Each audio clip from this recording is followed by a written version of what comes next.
baki bali mu kusayininga DR forms bamukutaza musawa gulu batuganye okuyingira kyekisooka aba NRM bayingira wano ne ba agent baabwe batuganye okuyingira ne ba agent baffe batukkirizayo feka aba NRM basene ba agent ekizibu kiri wakiso tebatulangirira batusiibiza wano tumazewo ennaku ziri bbiri kati bali mu kusayininga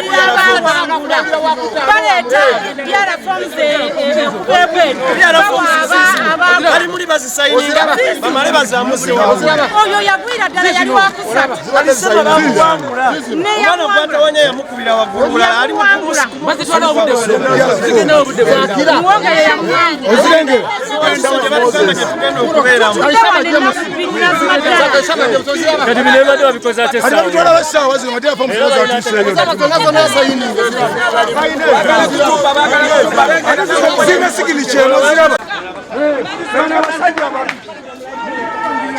ebitabo bibino bali mukutubira bayamanya bajja batikinga butikinze ebintu byonna mumuwe ekitabo ki ekitabo kibiki etukimuwa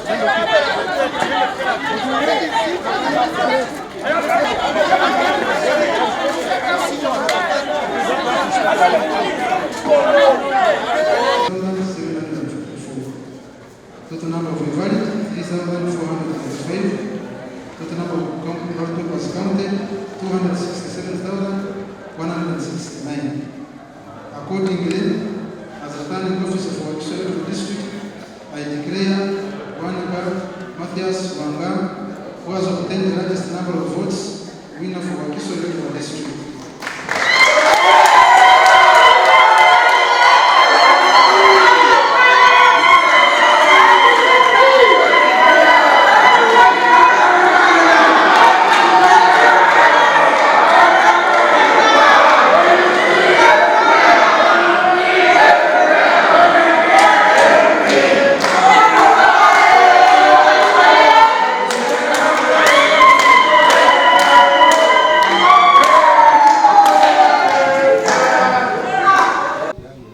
kibadde kyakwewuunyisa nnyo gye ndi ate kyakwebaza nnyo Katonda n'abantu ba Wakiso. Guno mulundi gwa kusatu nga mpangula naye ekyenjawulo ekigulimu ye percentage kwempangulidde nali sigifunangako wakati mu buzibu obungi wakati mu kuba nti batteeka mu kulonda okuli scientific buno obululu bwenfunye sibufunangako kintadde mu kusoomozebwa kungi eri obwesiga abantu bwe bantaddemu. District gye nkulembera erimu obukotogezi bungi nti owulira okunyolwa kuyitirivu okubanga tosobola kuwa bantu service gye wandibawadde naye kakati bo bwe bamala ne boogera kuba bakoze statement mu lwatu obululu buubwo emitwalo 19,900 n'omusobi anziriridde wuuyo ali mu mitwalo 5 kiba kitegeeza muwangudde emirundi 5 kakati awo kiba kitegeeza nti bali abannonze balina statement gye bakoze gyendi kyenva nsaba buli muntu ansabire nsobole obutayiwa abantu abo omuyaga gw'ebyobufuzi gwe tugendamu n'embeera yonna eraga tetulina butebenkevu bumala kuba nti tusobola okuweereza abantu obulungi kakati bw'ofuniramu okusoomoozanga kuno kw'abantu okugamba nti eddoboozi lyabe balikoze mu lwatu ofuna okukemetterera naye ndi mugumu kyenkola nkimanyi ndi mumalirivu abanwanisa mbamanyi ne bye baagala mbimanyi ne bye batatwagaliza mbimanyi era nkimanyi ebyo bye mmanyi bye byavuddeko abantu okunnonda mu bungi bwe batyo kakati kiba kitegeeza nti neeyongedde buvumu n'amaanyi oyo yenna asuubira okunnemesa nga bwe gubadde ngenda kumwaŋŋanga bulungi nnyo kubanga mmaze okuwulira nti obuyinza bw'abantu ku luno ate mbulina nnyo okusinga bwe mbeera nabwo bulijjo n'olwekyo okusaaga kuweddewo rehearsal ngimaze terms 2 nga ndi mu rehearsal kati nzize to put action at work kinkoze bulungi district okuva we nagisanga ne weeri politically the writing is on the wall waliwo enjawulo era mwagiwulidde ku lunaku lw'obwa president mwagiwulidde ku babaka mugiwulidde ku ba councillors mugiwulidde ku Woman MP district mukyagiwulira olwo oluuyi ndabanga olugenze nga lutereera kati nwanirira buyinza bw'abantu ngeri gye bubaddira kubanga bye twagala okukola tetwetaaga bisaba busabi sente eziva mu Wakiso singa zaali z'abanna Wakiso nga tetubalyazaamaanya zimala nga tetulina gwe twegayiridde okubanga babeera n'enjawulo naye ziva mu Wakiso ne zigenda ne zirabirira bu disitulikiti obwateekebwawo ku lw'ebyobufuzi ziva mu Wakiso ne zigenda zigula emiggo ne tiyagasa okukuba abantu baayo ziva mu Wakiso ne zigula amasasi agassa abaana baffe abali mu myaka 18 ku butasukka 3 ng'ate bonna baana baawana oli bw'alowooza ne bamuteeka mu mbeera nti tetulina ssente tuli baavu awo kwe kuwera kwange nti kati katandika butandisi ngenda kukulembera abantu nga nsinziira mu bwesige bwe bampadde kubanga ago ge maanyi n'obuyinza bw'abantu mutawaana gwe tulina mu Uganda kati ekyo sikyakola mawulire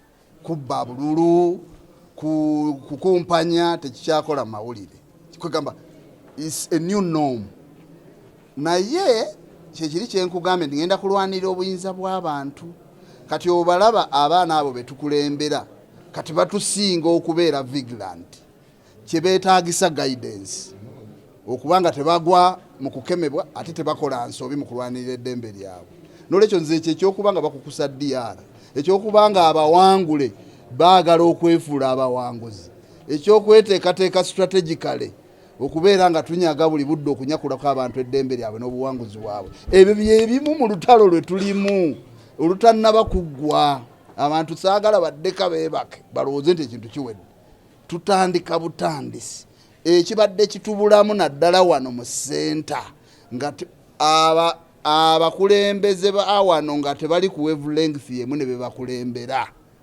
tubalimbye ngafe abakulembeze ne tubafera ne tubalyamu enkwe kakati batuuse ekiseera ne bajja nga bafuna obwesige mu nsi yaabwe era bakiraze lwatu mu ngeri gye balondamu ne gye bawoleka obwetaavu bwabwe kati ekibabulamu bagamba nti ekitatta muyima tekimumalaako nteezi kakati nga bwe tumaze okutegeera nti tuli ku wavelength yemu n'abantu obuvunaanyizibwa bwe tulina ne bannange bwe tufaananye endowooza bwe bw'okuddira abantu abo abamaze okukola statement tubalambike bulungi tubateese mu nsi ey'okwesimba. Yeah, okay. I've been winning 2 subsequent terms of office. But today I'm overwhelmed. Overwhelmed reason being, I've never won with this margin. I've never won with that kind of percentage. You can't imagine acquiring more than 199,000 votes. That aside, the runners-up has only gained, acquired 55,000 votes. That has been a very big statement by the voters. And it has put me in a quagmire. It has put me in a situation that I've got now a bigger challenge than what I've been facing.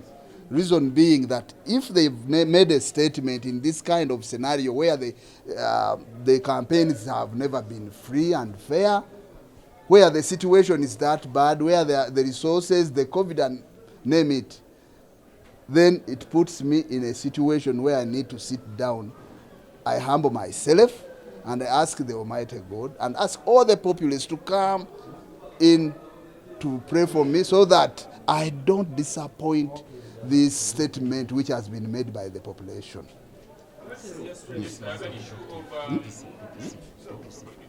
Yes,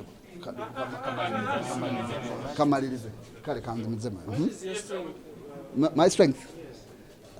No, in fact, that can be asked from, that's a question which can be raised to the voters. I think they know better. You see, we have been experiencing a lot of manipulation, even by we, the so-called leaders.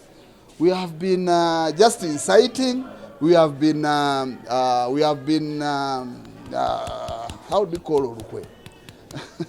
we have been disappointing the people who are voting in us. I've stood steadily on the cause of the people.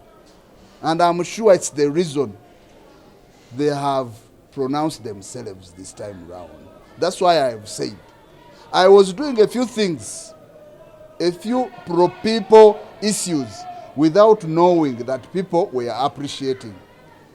Now it's high time that I've known that people are very appreciative, and I'm going to fight tooth and nail to ensure that the people power is realized by the people I'm leading.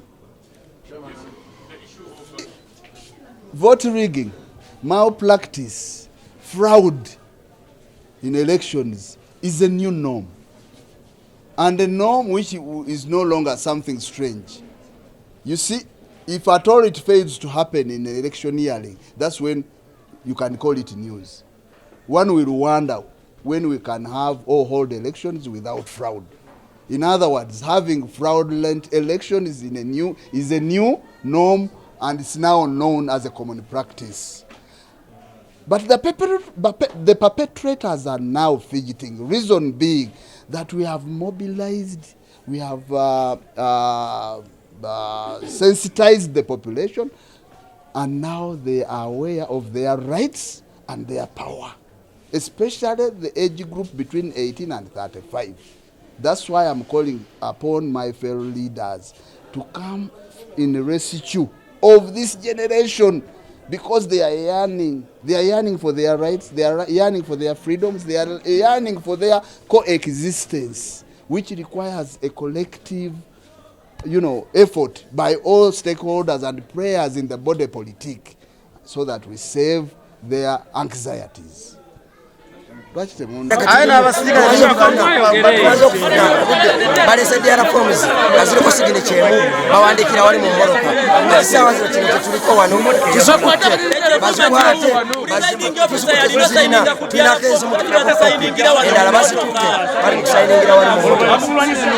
naye Zamzam musoka okubeera ng'omuyaga gwazze mu kitundu kyaffe ate ne gundekawo ne nsobola okubeera nga nze kansala omukyala ku district gwe basindise, kirina ensonga ez'enjawulo era nekye kiraga nti Zamzam musoka embadde mu buweereza obw'abantu ba bulijjo era nga mbaweereza ku kye babadde basuubira, kubanga mu bukulembeze bwange Namayumba sub-county natandika ng'owabakyala ku Ggombolola, era owabakyala ku Ggombolola wano nembeera nga nenyigira mu kutandikawo olunaku lw'abakyala mu Namayumba sub-county ekyali tekibeerangawo.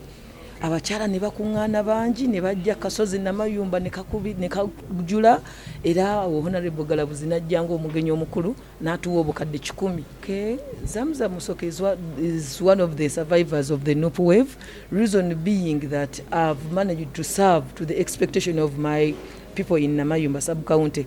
You know, with these other members of NRM in different areas, for them, when they come to serve people, they only think of honoring their offices than the masters they are serving.